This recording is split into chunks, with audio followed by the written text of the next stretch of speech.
Hello again. In this session, we will cover the contraindications of veneers.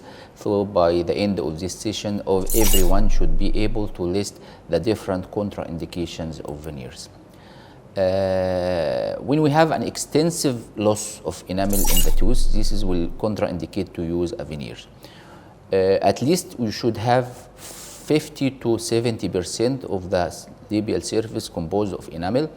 Less than that will reduce the durability and increase the failure of the ceramic veneers. Why?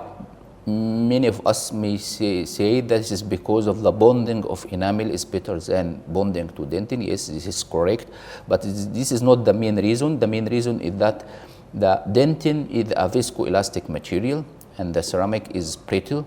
So when we bond a material that is brittle to a viscoelastic during functional loading of the teeth and the restoration, the dentin will flex. However, the ceramic is brittle, so it will be fractured and chipped from the tooth.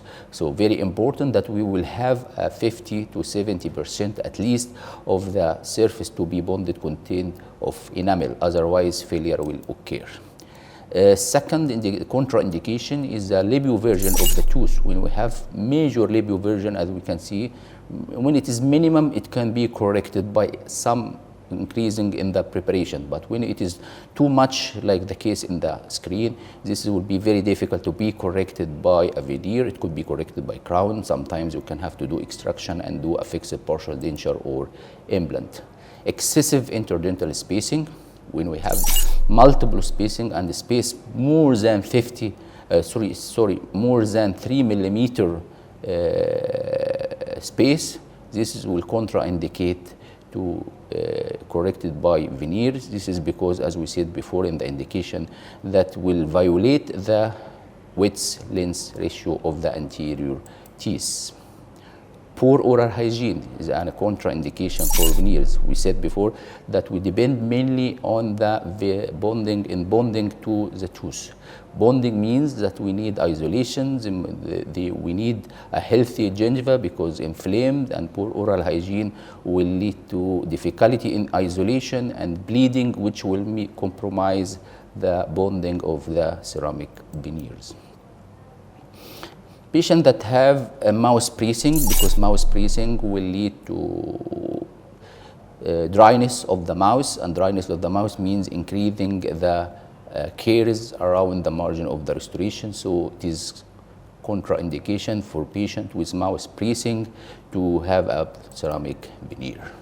Also, unfavorable occlusion. Patient with unfavorable occlusion, like deep bite, edge to edge, sometimes clenching and bruxism, will contraindicate, because this will lead to extra force and create the functional load over the ceramic veneers. So it is better to use another restoration, stronger restoration than the ceramic veneers. And some contact sports.